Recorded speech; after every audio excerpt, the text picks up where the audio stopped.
Какие социальные услуги должны быть бесплатными? Ой, боже мой, ну образование, естественно, и медицина. А дальше уже не знаю. На газ, поскольку наша страна богата полезными ископаемыми этими газом, вот это самое. Услуги связи должны быть меньше гораздо. Вот. И коммунальные то же самое. Особенно это холодная вода. Все должно быть бесплатно. Я считаю, что я могу все услуги оплачивать самостоятельно. Для пенсионеров, для ветеранов, я думаю, на 80% должны быть бесплатные услуги. В идеале все, а вот реальность не знаю. Ну, медицина, естественно, здравоохранение, да, ну и не знаю. Медицина, это естественно. Ну, я думаю о питании в школе, особенно для детей, у которых двое-трое детей в семье. Ну и на развлечения тоже для многодетных детей, потому что у меня их тоже, двое.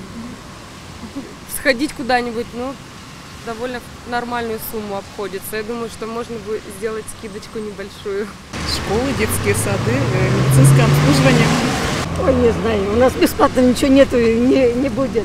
Я не надеюсь. Я считаю, что такие услуги, как проезд в автобусе, должен стоить, максимум 10 рублей.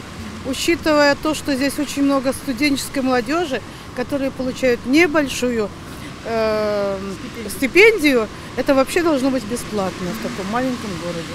Вообще, мне вот кажется, если так вообще в целом говорить, что нужно, чтобы люди хорошо зарабатывали, хорошо получали, вот, и могли бы расплачиваться бы за любые услуги и сами бы их выбирали бы. Вот, наверное, так. Вот. А как бы бесплатность всех вот этих услуг, она как бы получается от того, что людям государство, или там работодатели не могут платить нормально. Вот, и поэтому, значит, нужно что-то такое бесплатное придумывать.